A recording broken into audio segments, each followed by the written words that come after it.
last time we were here visiting you, we didn't get an interview at the time, but you were doing a video called Kokopelli, and you had just come from, I think it's down south in near Palm Springs conference. Joshua Tree. Exactly. That you had given a speech about your findings about what's going on. Actually, it was a four-day conference. Okay. Yes, with a lot of other researchers. Right. And I think maybe David Wilcock was there as well. David was there. Sean David Morton Flynn was there. Sean David Morton was there. One of my lunar researchers, Steve Troy, was there. Ken Johnston was there. Okay, and I really wanted to be there, but was not able to be there. But we were fascinated to find out that Richard Hoagland was now investigating what is happening to the planet as we enter what is this uncharted, waters, in a sense, of the future, going from now, 2008, we're right on the verge, to 2012 and beyond. And that we understood that you had some evidence that you were working on, and I think David Wilcock has actually helped you write. There's an article on your website called Interplanetary Day After Tomorrow that begins to document the changes that are happening on other planets, not just our own Earth, in terms of the heating up of the planets and the changes. And what we want to talk to you about is, what did you find? The way I came to it, and what knits these two apparently disparate subjects together, what has NASA been doing all these years that it hasn't wanted us to tell us, and what is coming in 2012, turns out to have a very critical, important connection. Remember, I started out looking at a set of Martian ruins. Even if NASA said they weren't ruins, they were just a trick of light and shadow. As part of that work, published in the Monuments of Mars and reiterated in great detail in Chapter 2 of Dark Mission, we tripped over this physics that we are not supposed to know. I was told the other night by an intel source on the phone, and this is an exact quote. It is so striking and so important that I get this right, because it exemplifies what's been going on behind the scenes for all these years in terms of them telling us the truth. I was told that they would rather give up a major American city, Perin, to nuclear terrorism than give up this physics. And the physics is the physics of anti-gravity, so-called free energy, even consciousness and life itself. It's all bound up with the fact that physics 100 and some years ago, when Maxwell was writing his equations and the modern foundations for electromagnetic theory were being laid in England, took a radical wrong turn.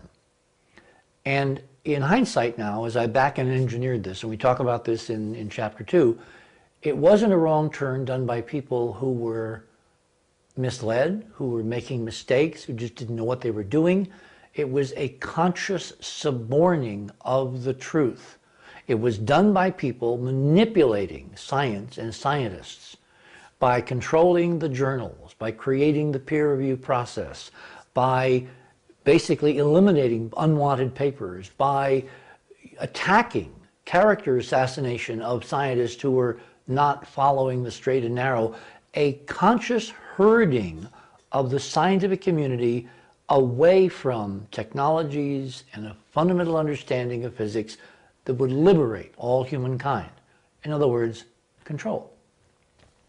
Remember, I am back engineering this by looking at a set of ruins on another planet, looking at some geometry, and through exquisitely interesting steps that I won't bore you with now because they're in both books, realizing that we had laid out on the surface of another planet an entire physics, entire window to a whole new way of looking at the world, of looking at reality, of what really controls all the stuff up to and including our technology that we take so for granted and think works one way and in fact works on slightly and sometimes major different principles. So with that as backdrop, as I started looking at the ruins on Mars, and then I expanded my search to look at the ruins on the Moon, and these little shards of glass and the confirmations that in fact it's all real. All this stuff that I've been saying all these years NASA's hiding, yeah, they have. Then the question arose, if we're looking at ancient civilizations on these planets that are no longer there, what happened? I mean, if they have this almost magical, godlike power, why aren't they still there? Why are we, as their last surviving, descendants in the model that they're us and we are them, why are we in such an awful condition, fighting with each other over a few drops of oil when the universe around us could provide limitless energy to build the staggering scale of stuff we find right next door on the moon? Something must have happened. So that got me into thinking, okay, we know from terrestrial history that life does not go on, that there in fact are bad things that happen. They happen to people, they happen to cities, they happen to nations, they happen to civilizations. Things have an ebb and flow. There's Shakespeare, the 7 ages of man, beginning, the middle, and the end to collapse it. So if this stuff, no matter how amazing the guys were that did this, if this could come to an end, and it looked like it came to, in many cases, a catastrophic end. I mean, you look at the stuff on Mars, it's obvious that there was a huge planetary catastrophe that swept this away, that buried it under miles of muds and sediments, and it's been eroding, and we're seeing the traces of buildings peeking out from underneath. Even the Russians talk in some of their literature about buried cities under the sands of Mars in their mainstream scientific literature. So you look at all this, and I said to myself, okay, could this happen here again? Could everything we see around us, New York, skyscrapers, the extraordinary technology that went into Apollo, all of the stuff we take for granted, that we're on this unending Victorian march into the future, could in fact it at some point come to an end? Could we currently go through some cataclysm like these guys obviously went through because they're no longer here? So that got me looking at things like ancient records. I'm simplifying, obviously, but it got me looking at ancient records. I mean, there's some amazing things in Egypt that I can show you. I actually have in this database that really prove that we are not the first. There was this eerie parallel between the face on Mars and the faces of the iconic pharaohs in Egypt, up to and including that headdress, which is called a menes, M-A-N-E-S. It had stripes. If you look at some of the early versions of the Viking imagery of the face on Mars, it's got lateral stripes on both sides of the platform on which the face is lying. That told me that there was potentially an Egyptian connection. Then you fast forward the film and you get into people like Vladimir Ivinsky, who was a Russian researcher, who completely separately in 1984 published in Soviet Life magazine a chronology of his investigation of Cydonia, and he wound up calling the face on Mars the Martian Sphinx. More fast forward to film. As part of my research, when Errol Torin came on board the investigation, we realized one day that there was exquisite mathematical linkage between the physical placement of the ruins on Mars and the physical placement of the ruins in Egypt. In fact, if I remember this correctly now, the cosine of one was equivalent to the sine of the other. And the odds of that happening were like 7,000 to 1. In other words, each special place with a sphinx and pyramids on 2 separate planets knew the other's location to within 1 part in 7,000. And that's just not in the cards. That's not, as George Murray says, I don't believe in coincidence. Well, George is right. This cannot be coincidental. The more you delve into Egyptian history, Egyptian hieroglyphics, Egyptian architecture, all of the stuff Egyptian, which by the way is what the Masons are basing their stuff off of, you find this incredible subliminal connection to Mars. Now, when I'm looking at a departed civilization on another planet, where I have no ground truth, if I can on this planet find linkages where I might have ground truth, that makes me pay attention. Well, bottom line, there appear to be, both in the mythos, in the architecture, in the math, the geometry, at all levels, some profound, deep connection between the monuments of Mars and the monuments of Earth, specifically in Egypt. What I called in monuments the terrestrial connection. And you don't have to have me go into it now, because you can go to the books and read all about it, where we document it with pictures and equations and all that. However, that got me looking and really paying attention to a few little blips that in Egypt there may in fact be records, current extant records, a hint of a former high-tech civilization which in the model might have either gone to Mars and built the stuff we were seeing, although now I don't think that's the case, there's too much stuff there, or in fact have been back, what do they call that, blowback, although that's a negative term, where, well, not back engineer, but in other words, the civilization on Mars that we see in ruins could have sent refugees or colonists or whatever to Earth, and then you would have an independent development where they would develop high civilization, and you might see on Earth the record of that ancestry reflected in the monuments. One case in particular was what we see on the screen. This is Abydos, which, by the way, is a very critical planet in the whole Stargate mythology around the very popular television show. And that raises the question, what do those folks know and when do they know it? This is Abydos. What's striking is this is the temple of Seti I, who was one of the Renaissance pharaohs. He was kind of like in the middle part of Egyptian history, about 1,500 years ago. He was a Renaissance guy. He basically was looking back to the beginnings of his culture, his civilization, and he had the power and the money and the ability to order his guys to basically find the good stuff and build monuments affirming what great guys those old original founders of Egyptian culture were. And he built this temple at Abydos. Now, the thing that's striking to me is when you look at the facade of this, what does it look like to you? It looks to me modern. It doesn't look ancient. Mm-hmm. In fact, it looks really, really modern. In fact, I'll tell you what it looks like. It's a big, massive, five-sided building on the other side of the Potomac called the Pentagon. If you look at the Pentagon at ground level, it looks like this, including the columns, which are made out of concrete. These are made out of stone. When you go inside, that's where the real surprise is, because inside, up on the lintels, one in particular that are holding up the roof, you see this amazing frieze of what looks initially like hieroglyphs, but in fact appear to be high-tech stuff. Like, here's a helicopter, here's a tank, here's an obvious anti-gravity spacecraft with tail, here's a land speeder. I mean, this looks exactly like Luke's land speeder from Star Wars, all right? And you've got some other things that look more like iconography, maybe letters, maybe some kind of hieroglyphics. They don't look Egyptian. And what I did was to simply lay out the comparisons right here.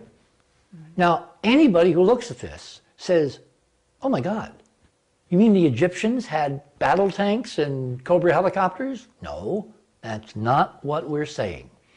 What I'm saying is that here's the Abrams tank compared to the tank here. What I'm saying is that this ancient culture, spearheaded by Seti I, looking back through his own sacred records, his own sacred texts, his documentation of what is called in the Egyptian the first time, which is a chronicle of some extraordinary era that occurred before then contemporary Egyptian civilization, that he was memorializing the amazing guys that did and could build and preserve this stuff. And so what I think Seti was doing, Seti I, was he was basically building a museum to memorialize the technology from the time that came before, from the first time.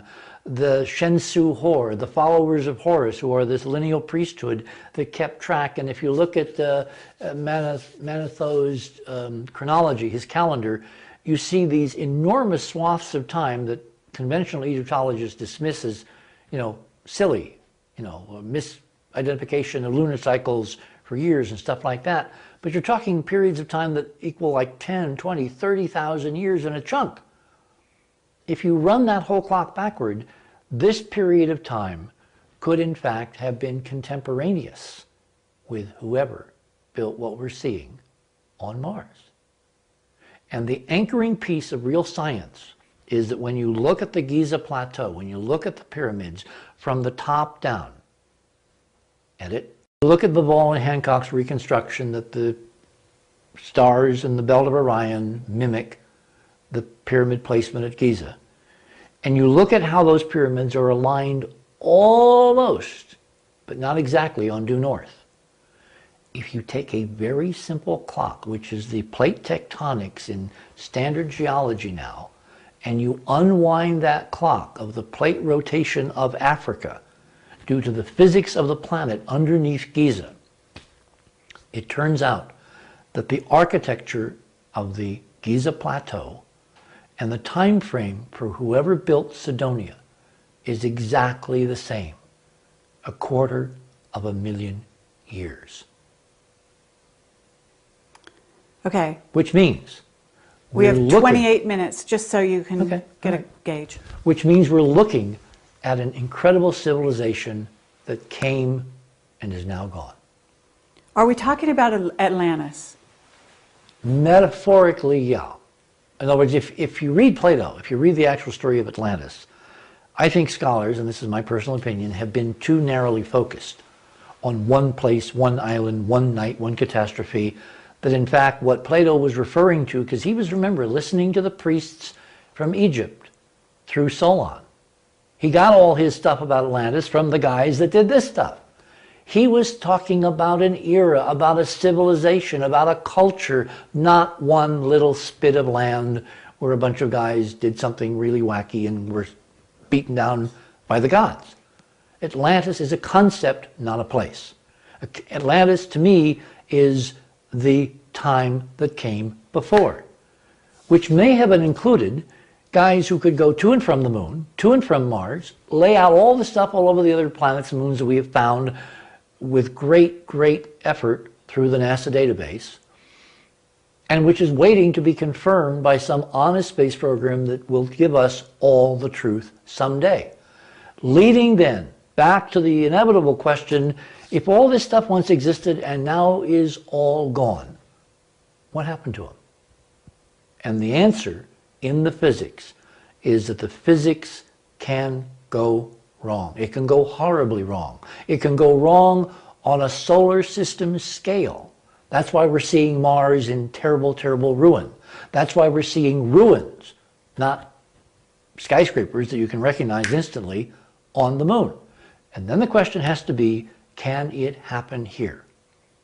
Which then moves our attention sideways to the Mayan calendar. Because the Mayans, one of those ancient cultures, contemporaneous with the guys who are memorializing this stuff, they have right in their own texts, there will be a date and time when this will all go away and something brand new will be reborn. Now, is that just metaphor? Does it apply to consciousness, a new way of looking at the world? Is it New Age, airy-fairy, oh, we're all going to love each other someday? Or does it relate to the possibility that in this physics there is a set of ticking time bombs to where if we don't take this knowledge, this physics, this technology, all the secret, classified, black ops stuff they've been sitting on for 50 years, if not far longer, that we will be in deep, as President George Bush Sr. said, doo-doo, when the day of reckoning, 2012, December 21, 2012, arrives, and we are totally unprepared for what might happen. And again, I said earlier that politics is 99% perception. To my mind, there are two questions here. One is, what's really going to happen? And I'm working with Enterprise and researchers like Joseph Farrell and others to try to figure out the physics. And the other track is political.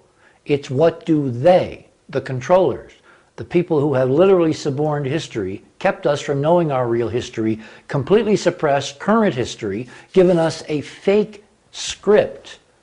What do they think is going to happen, and what are they doing to get ready? Oh, and by the way, not telling any of the rest of us. Right. Okay, can you answer your own questions? Gosh, I hate it when I have to answer my own questions. There is a physics. We are actually picking up some very interesting hyperdimensional / torsion indications that aligning the Earth, the Sun, and the galaxy, which happens once every 26,000 years, has an effect, has a real physical effect. The question is, how much? We also have evidence that the in-crowd, you know, the Rockefellers, the De Beers, the Diamond Guys, the Illuminati. Well, we're talking Weishaupt Bilderbergs. now. The Bilderbergers, all those groups, all those really, really bad guy groups people love to hate now, that they know something. Or more accurately, they think they know something.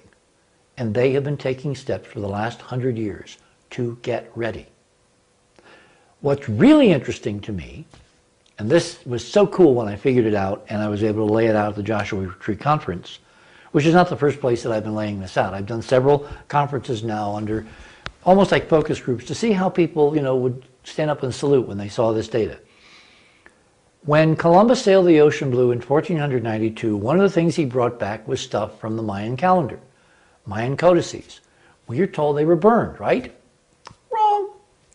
I think they were sequestered in the Vatican archive. Who in their right mind, if they're around sopping up stuff, is going to destroy information? Forget the fact that they're not religious, that they're into saving their own skins, that they're looking for edges on society and politics and populations, and it's all about control. The cover story is, of course, if they're burned, there's nobody can look at them anymore. So you can look at them in secret. So I think all these codices that the scholars lament, oh my God, they burned them, oh, they were so bad. No, they went back to the Vatican. The reason I know this, because the only way this could have worked out is that in 1582, when a German scholar, Germany again, interesting, was set up by Pope Gregory to head a council to reform the calendar, because the seasons had gotten out of sequence with Easter and Christmas and birth of Christ and resurrection of Christ and all that. I mean, it really, you know, you can't have Christmas in July, and that was what was going on. So the calendar had to be reformed from the old Julian calendar. So Gregory sets Clavius, who's the German mathematician genius, to head this panel, you know, this presidential committee, if you want to think of it in those terms, to basically recommend changes in the calendar. And when all was said and done, they came out with a calendar which readjusted the dates, the seasons, the times, brought everything back in sync. It's called the Gregorian calendar. We live under it now. It took a while for it to percolate through various parts of Christendom and parts of the world that were not Christian and all that at the time. And so in 1583, it was set ahead 11 days. What's really interesting is if you look at the synchronization of the Mayan calendar and the Gregorian calendar, this very crucial date of 2012, according to the U.S. Naval Observatory, you can go to the web and go log on the Naval Observatory website, which is www.navy.gov.observatory or something like that. Google is your friend, so look it up on Google. And you will find that the magic moment, the Mayan moment when the world changes, doesn't end, but changes radically, is December 21, 2012 at 11:11 a.m. There is no way that can be accidental, because 11:11 is a code for the physics we've decoded from the monuments of Mars. And that's a long story, which we don't have time to get into now. But it's on the Enterprise website, and it's in the books, it's in Dark Mission, it's in Monuments, so you can go and read. The point is there's no way that Clavius, Gregory's surrogate, with this German interesting secret society heritage, could have done this unless he either had an independent source of knowledge about calendars that was much more sophisticated. I mean, I've had a mathematics professor who was the head of the department at Fairleigh Dickinson University, which is a Catholic university in the United States, actually write on the record that he could not figure out how Clavius did this.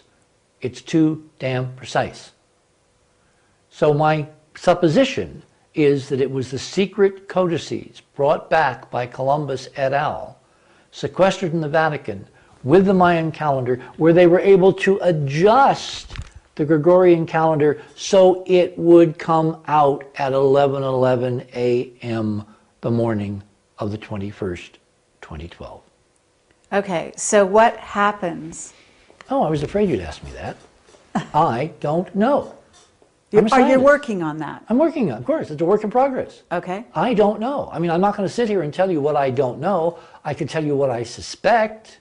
Okay. But because the implications are so serious and the amount of effort being spent by the bad guys is so great, I strongly infer that it's not going to be a good hair day for a lot of people. But I cannot take that to the bank yet. Sure. There are various ways that this could be changed radically. One way is if the guys in the black ops community who are playing with their secret toys, their secret spaceships, their secret space program, going to and from, looting the moon, finding the libraries, doing God knows what they're doing out there, if they suddenly realize that this technology is actually applicable to entire worlds, that there's a physics here that can literally take control of the planet and prevent bad things from happening. That would be really cool. Because the thing that would get us in the end is if there's a real problem coming and there isn't a damn thing we can do about it. Fortunately, based on all kinds of evidence, including the folks that you guys talk to all the time, everybody inside knows all this stuff. It's just us peons outside that are not supposed to know it. Right. Which means nothing has to be invented. All it has to be is redirected from over here, whatever they're doing with it, to over there, which is the planetary problem. And our job is to get people on the inside to realize they don't have a ticket out of here.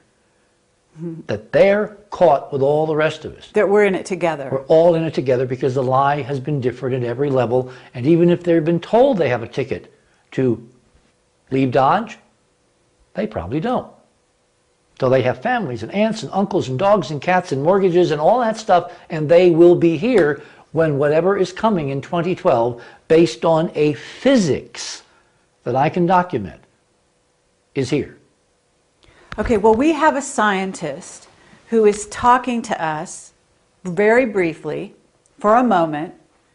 He came out and he said there are going to be 3 events between now and 2012. And he is a well-regarded scientist, someone you would know.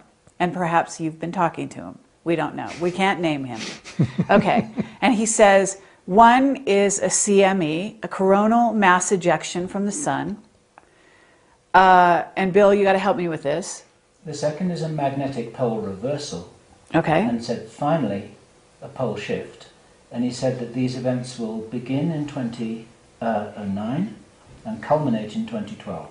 And then he wouldn't tell us any more because he said he was constrained by national security clearance, and we were the first people we'd spoken to outside of the national security community for the last 7 years. And it was only because we recognized his name and said, are you... He paid us a compliment, he sent us an email, and we got into a small dialogue.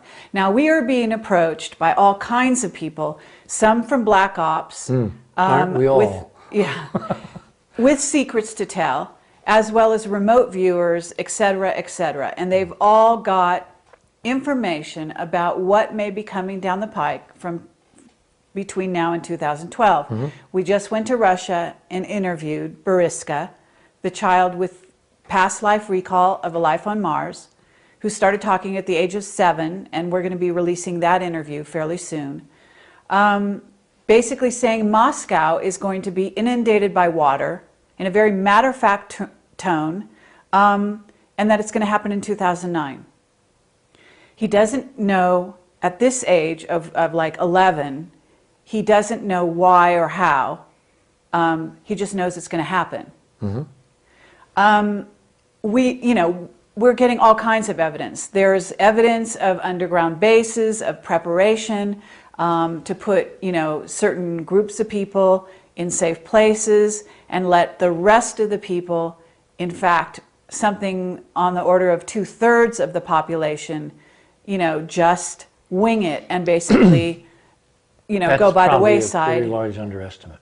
It's an underestimate. Okay. Now, all of this, we don't like to believe that this is going to happen or that some cataclysm is so massive going to hit the earth in such a way that that these events are going to cause, total destruction and the end of human life. But we're being approached. So we're asking you. It's not the end of human life. It's the end of this cycle of civilization. And we will go on, the human race will go on, and if past evidence is accurate, which it is, there will be a new cycle, there will be a new set of cultures and civilizations, and we'll be in the midst of their minds and their scribes and their sages, and they will someday develop spaceflight, and they will go to the moon, and they will have people who will keep the truth from them, and the cycle perpetuates ad nauseum unless we stop it here. So the name of the game, all of us who are looking at this from various facets, like the elephant, that's why the elephant is sitting over there, is we all need to combine our forces, our resources, our knowledge base, our goodwill, and most of all enlist you guys out there watching this and change the script. The tools are there. I now know the tools are there. No matter what is, quote, coming, it can be dealt with because the physics is so extraordinary. The problem is political and spiritual will. And there's a small group that want us, in the worst case scenario, to all go away. So they're not solving, they're not lifting a finger to solve the problem. In fact, they are perpetuating the illusion, the lie, being different at every level, that there is nothing that can be done. In fact, from our research, there is an extraordinary amount that can be done. In fact, it can be stopped. It can be changed. The first way that you conquer an enemy, and to them we are the enemy, is you make them conquer themselves. You make them give up. You make them want to stop fighting. You tell them it's hopeless. Remember the guys in Star Trek, the Borg, fighting them is futile. Resistance is futile. Well, it's not. That is another level of the lie. Okay, so if you can take the next, what we have, 15 minutes and tell us in some kind of form or fashion, what kind of technology or what kind of physics are you talking about? Are you talking about time travel? Are you talking about, it's hyperdimensional physics, I'm sure. What is it that you see as the solution? And I know that you've been working with David Wilcock, and he has a very positive attitude towards the future. Is his positive attitude coming because of research you guys have done together, or because he has some of the same sources that you have? It's a bit of both. Okay. The reason I got intrigued with Wilcock is because he was independently coming up with some of the same stuff we were coming up with. And I love independent confirmation. And that's the life's blood of real science. When somebody separate, you've never talked to, presents you with a database, and my God, it looks kind of like your database, and you never talk to each other. So that's how Wilcock and I got together. We have worked together. We have developed joint information and sources, and we've done, some publications to try to get the word out. In terms of what to do, again, I'm not certain that even the best and the brightest of the in crowd knows what's really going to happen.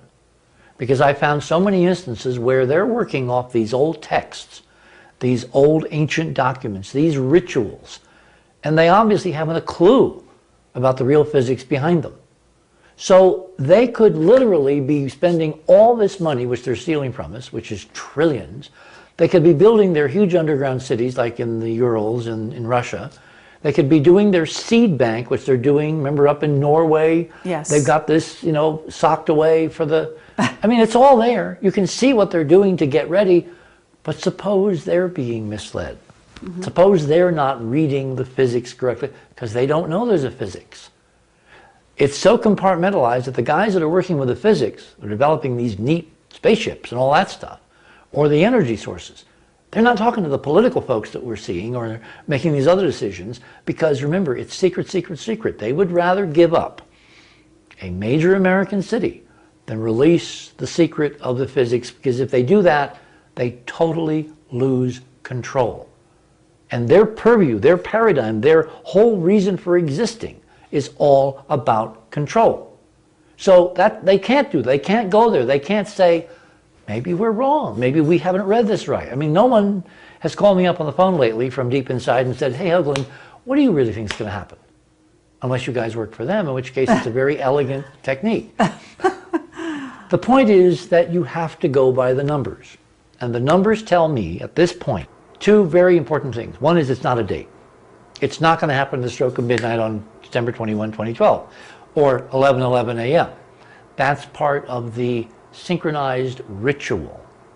That's a reinforcement that this is really based on the physics, because the code is 11:11. 11:11 is actually, I'll tell you the answer, then you can go and back engineer how we get there. 11:11 is a code for 19.5, which is the key geometry of the upwelling physics of every planet in the solar system. So that tells, it's like the swastika. It's like another version of imprinting something, an imprint, that this is really physics-based, HD physics-based. Okay. So there are two tracks using this physics to avert what is to come, if there is something bad coming. One is technology. I strongly suspect that HARP, in fact, is one of the positive technologies, protected by all the stupid lies all around it. I mean, the worst case scenario, you know, the mind control and they're doing, you know, they're doing this, they're bombarding people with M-rays, you know, all this stuff. No, it's to protect what HARP's real raison d'etre is, which is to try to work with plasmas in the ionosphere, because plasmas are key to controlling torsion waves, and torsion waves are the 3D etheric manifestation of the HD physics in this dimension. So you got a huge multi-gigawatt transmitter working with plasmas upstairs at the poles. Now we find the Russians are very interested in both poles. They've sent an expedition to the North Pole. Putin did something very curious this past summer. And they also sent a not-so-secret intelligence guy in charge of their intelligence activities to the South Pole. Now, what was that all about? Well, it's because the poles are the secret to controlling the Earth if it wants to flip over. So someone somewhere is actually working on a technology to prevent the worst case scenario. That's good news, because they live here. That means at least one group isn't going to try to leave Dodge. They're actually working to solve the problem. And I can point to, there are some other cute aspects of HARP that we don't have time to get into, but they're on the web and they're in Dark Mission, and they're just so amazingly cool, affirming that some group actually is looking to solve the problem for all of us. Okay. And that's only with the physics and technology we can see.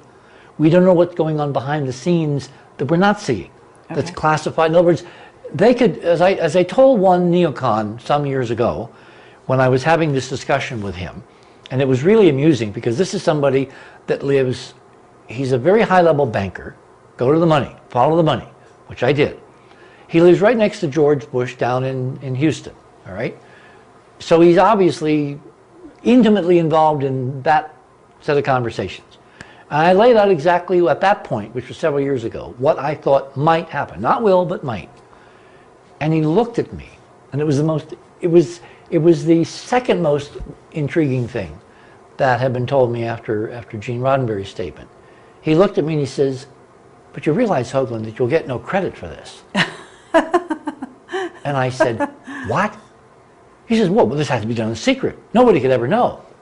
I said, go do it. To hell with credit, just go do it. And so things are being done. Mm-hmm. Now, we don't have to know if what's happening. We don't know we don't need to know the details. We just need to know that someone's, you know, Bill O'Reilly, someone's looking out for you. And I think there is a component. Remember, it's a fiefdom. Nobody's all in sync. They're all at war with each other.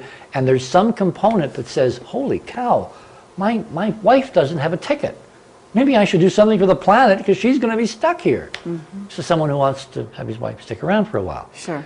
So the other track, which frankly is the more interesting track to me, and it's been slowly coming up, you know, the race analogy on the inside, on the inside rail, you know, horse races, is the consciousness track. Because Art and George and I have been doing these consciousness experiments on coast for years. We have demonstrated that there really is some undefinable, invisible ability of a mass of people focusing on the same objective to affect 3D reality. In part, I am sitting here because of that focused technology from Art with the Coast audience, who, when I had the heart attack back in 1999, apart from all of Robin's ministrations and the homeopathics and her, you know, instantaneous, immediate intervention, over the longer term, for that critical first week or so, when Art was focusing people's consciousness on me, there was a difference. I really believe that that intervention in that critical first few days really was critical in getting me over that crisis. And then Robin's long-term, you know, supplements and all the other things that she had me doing, and I was eating 10,000 pills per day, that all of that ultimately wound up with me having not one problem, sitting here in perfect health 10 years after that event. So I got to thinking, for obviously personal reasons, what if we could harness that technology, that invisible mind connection, to work on this same problem? And so we've been discussing quietly with George how we would set up some more controlled experiments. And there was one recently where, I forget who it was, who wanted to do something and had put up a countdown clock. And George had his audience focus on it. And sure enough, the Princeton eggs, these random number generators that have been set up under the Consciousness Project at Princeton University, actually showed an effect. On time, on schedule, when people at a certain time of day, I forget when it was, were focusing on the experiment. Suppose we were to lay out in some large media format, in theater, on television, specials, whatever. This is the problem as we've determined it. These are the windows of vulnerability where intervention would be useful. And then we give people simply the database that this has worked over here. It can also work over there. And what we do is in the process, we democratically empower ordinary folks, in quotes, all over the world to collectively put aside their isms, their differences, their my God is bigger than your God nonsense, and we focus together as a collective human family to solve potentially the greatest problem in the history of the human family in this iteration of the world. And suppose it worked. That's our challenge. And that's why I'm doing what I do. That's why I wrote the book. And that's why I'm hoping you're enjoying what you're hearing on this program. Okay, well that's very impressive. So you're taking, you know, in a sense, Ingo Swann was able to affect with his mind this thing under, you know, with the help of SRI and Hal Puthoff the so-called and all that. magnetometer experiment. Exactly. Yeah, he actually fiddled with it and confused the hell out of them. And they said, it was you know, supposed to be absolutely, you couldn't do it. But see, it's torsion. It's all about torsion waves. The Soviets, the Russians, back when they were the Soviets, have 50 years of a database of this is a real physics, which again has been suppressed in the Western world. So what I'm trying to do is I'm trying to bring these two cultures together. I mean, isn't it interesting that we had so much positive response to our Washington, D.C. National Press Club press conference? We had 4 Russian networks show up. We had a Russian network show up in this living room and sit here with me in the screen showing some of this stuff which is going to be beamed on NTV, which is the largest commercial Russian television network, to 120 million Russians in the next few days. If we can build bridges between two cultures that have a database that shows this is real science, this is real physics, this cannot be suppressed, provided ordinary folks forget the authorities who have been lying to them, and they listen to the folks that are trying to get them to see elements of the truth. And then, of course, they have to do their own homework, because you can't sit and listen to me and believe me. You can't. You should not. But you have the net.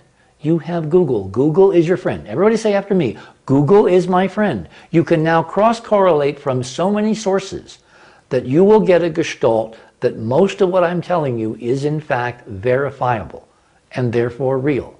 And if that's true, you can't sit there on the couch watching television any longer. You've got to go out and do something, because 2012 is coming.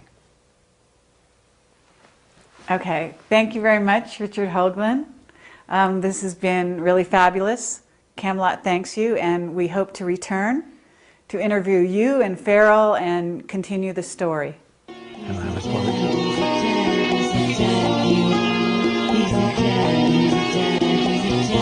Yes, excellent.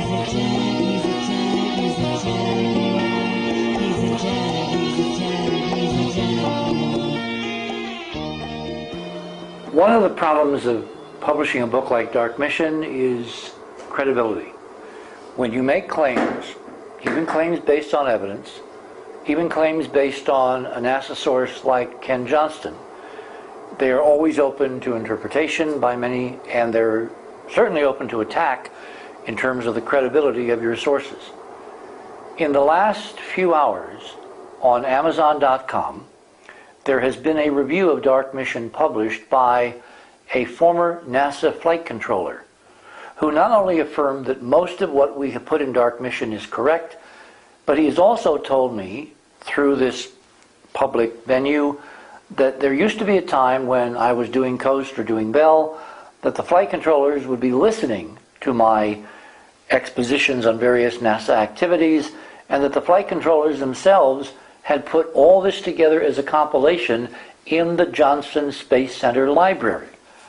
And then, after a period of time, probably 10 years ago, that tape disappeared. He was disturbed. He went looking for the tape. He then found that he was instructed to stop looking for the tape under penalty not specified. James Oberg, who is NASA's current defender and who has been attacking Ken Johnston viciously, wrote a response on Amazon claiming that this person was making unsubstantiated claims, that he in fact was blowing smoke. And then a few hours later he posted a second review where he affirmed that in fact this flight controller is exactly who he claims. Set of ruins on another planet, looking at some geometry, and through exquisitely interesting steps that I won't bore you with now because they're in both books, realizing that we had laid out on the surface of another planet an entire physics, entire window to a whole new way of looking at the world, of looking at reality, of what really controls all the stuff up to and including our technology that we take so for granted and think works one way, and in fact works on slightly and sometimes major different principles. So with that as backdrop, as I started looking at the ruins on Mars, and then I expanded my search to look at the ruins on the moon, and these little shards of glass, and the confirmations that in fact it's all real. All this stuff that I've been saying all these years NASA's hiding, yeah, they have. Then the question arose, if we're looking at ancient civilizations on these planets that are no longer there, what happened? Has NASA been doing all these years that it hasn't wanted us to tell us? And what is coming in 2012 turns out to have a very critical, important connection. Remember, I started out looking at a set of Martian ruins. Even if NASA said they weren't ruins, they were just a trick of light and shadow. As part of that work, published in the Monuments of Mars and reiterated in great detail in Chapter 2 of Dark Mission, we tripped over this physics that we are not supposed to know. I was told the other night by an intel source on the phone, and this is an exact quote. It is so striking and so important that I get this right, because it exemplifies what's been going on behind the scenes for all these years in terms of them telling us the truth. I was told that they would rather give up a major American city, Perin, to nuclear terrorism than give up this physics. And the physics is the physics of anti-gravity, so-called free energy, even consciousness and life itself. It's all about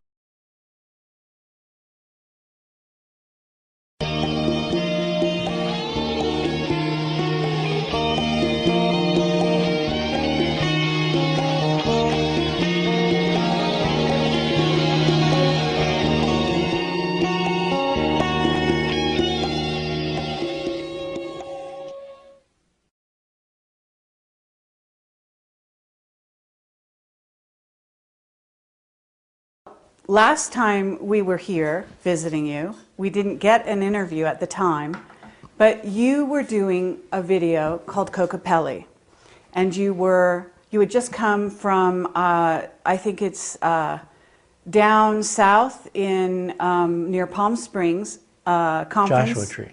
Exactly.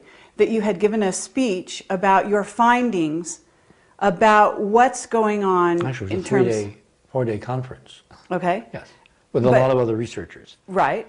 And I think maybe David Wilcock was there as well. David was there. Sean David Morton Flynn was there. Sean David Morton was there. Bound up with the fact that physics 100 and some years ago, when Maxwell was writing his equations and the modern foundations for electromagnetic theory were being laid in England, took a radical wrong turn. And in hindsight now, as I back and engineered this, and we talk about this in Chapter 2, it wasn't a wrong turn done by people who were misled, who were making mistakes, who just didn't know what they were doing. It was a conscious suborning of the truth. It was done by people manipulating science and scientists by controlling the journals, by creating the peer review process, by basically eliminating unwanted papers, by attacking character assassination of scientists who were not following the straight and narrow, a conscious herding of the scientific community away from technologies and a fundamental understanding of physics that would liberate all humankind. In other words, control. Remember, I am back engineering this by looking at one of my lunar researchers, Steve Troy, was there. Ken Johnston was there. Okay, and I really wanted to be there, but was not able to be there. But we were fascinated to find out that Richard Hoagland was now investigating what is happening to the planet as we enter what is this uncharted, waters, in a sense, of the future, going from now, 2008, we're right on the verge, to 2012 and beyond. And that we understood that you had some evidence that you were working on, and I think David Wilcock has actually helped you write. There's an article on your website called Interplanetary Day After Tomorrow that begins to document the changes that are happening on other planets, not just our own Earth, in terms of the heating up of the planets and the changes. And what we want to talk to you about is, what did you find? The way I came to it, and what knits these two apparently disparate subjects together,